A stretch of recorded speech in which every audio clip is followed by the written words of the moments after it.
Баршаңызға қайырлы кеш, сіздермен бірге ерекше тағамдар әлемі.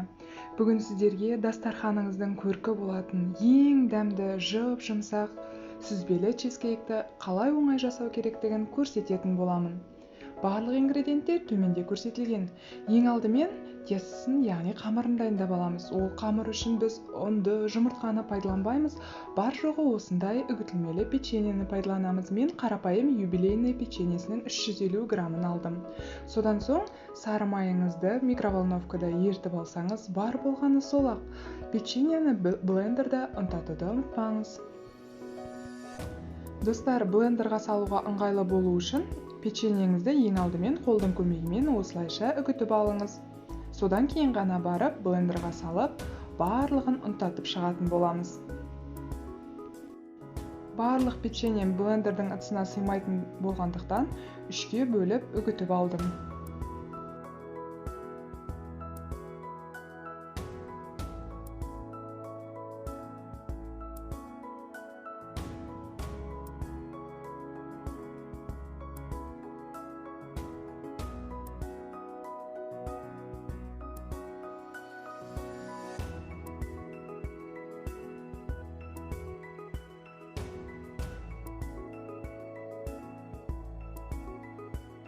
Мінекей, осылайша барлық печеньемізді ұнтақтап алғаннан кейін ертілген сары майымызды қосып, асықпай жақсылап араластыратын боламыз.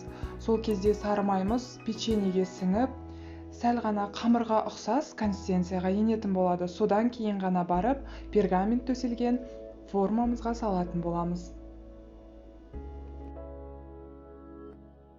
Достар, каналыма тіркеліп лайк басуды және әрбір видеома өз пікірлеріңізді қалдыруды ұмытпаңыздар. Сіздермен кері байланыс мен үшін өте маңызды.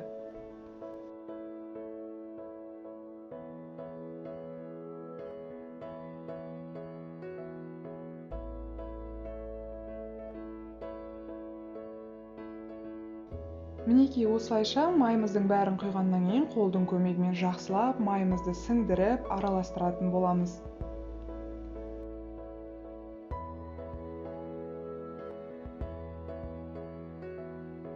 Видеода көрсетілгендей формамызға осы дайын консистенциямызды салатын боламыз. Содан соң әдемілеп қолдың көмегімен бортик шығаратын боламыз. Себебі біздің салмамыз ағып кетпеуі қажет.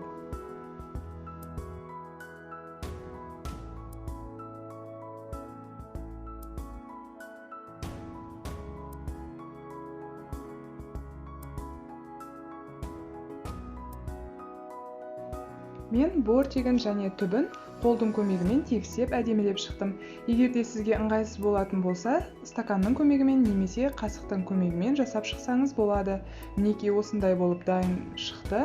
Енді осыған салмасын дайындайтын боламыз. Ол үшін ең алдымен 3 жұмыртқамызды алып, миксермен жақсылап араластырып, және шекерімізді салатын боламыз.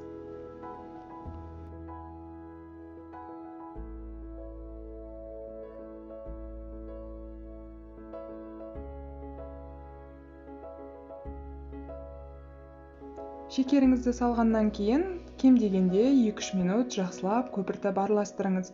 Сонда қоспаңыз 2 есе ұлғайып және ағаратын болады.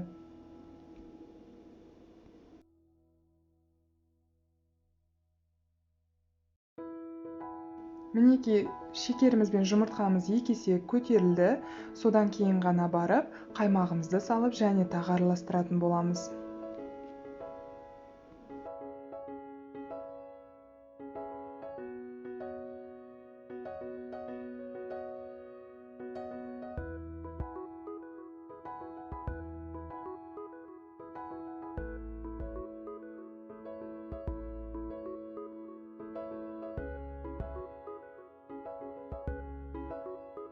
Достар, салмаңыздың хош иісті керемет болғанын қаласаңыз, ванильный сахар салуды ұмытпаңыз. Бар жоғы 1 шай қасық қоссаңыз жеткілікті.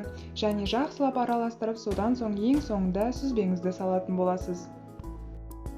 Негізінен, достар, классикалық чизкейкті жасауда дүкеннің жұмсақ сүзбесін пайдаланады. Мен үй сүзбесін жақсы көретіндіктен түйіршікті майсыз үйдің сүзбесін пайдаландым. Бұл, яғни піскен кезінде салмасы сәл түйіршікті болады.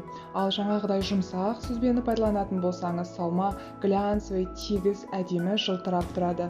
Таңдау өзіңізде.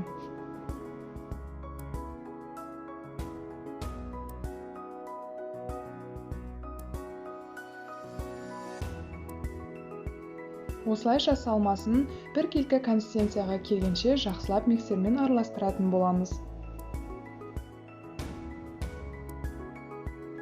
Мінекей салмамыз дайын болғаннан кейін формамызға құятын боламыз. Сәл ғана бортиктер көрініп тұруы қалыпты жағдай. Ендеше осы чизкейгімізді қызып тұрған 180 градустағы пешімізге 1 сағаттың ішінде пісіріп алатын боламыз. Егер де беткі жағы күйіп кетпес үшін пергамент қағазымен жауып қойсаңыз болады. Мінекей менде 1 сағаттың ішінде пісіп шықты. Ең алдымен бөлме температурасында суытып алып, содан кейін 1 сағатта холодильникке қойып алсаңыз, салмасының бәрі қатып, өте әдемі болады. Мінекей мен холодильникте 1 сағат салқындатып алдым. Енді формасын шешіп, сіздерге әсемдеп, кесіп ортасын көрсететін боламын. Қараңыздаршы, түрінің өзі қандай ғажап. Кесілген кезде өте жұмсақ кесіледі. Дәмі деген тіпті енді айтуға сөзім жоқ, тіл үйрет. Өте оңай жасалады. Сіздер де жасап көріңіздер. Үй ішіңізді қуантуға кеңес беремін. Видеоны соңына дейін көргеніңізге алғысымды айтамын.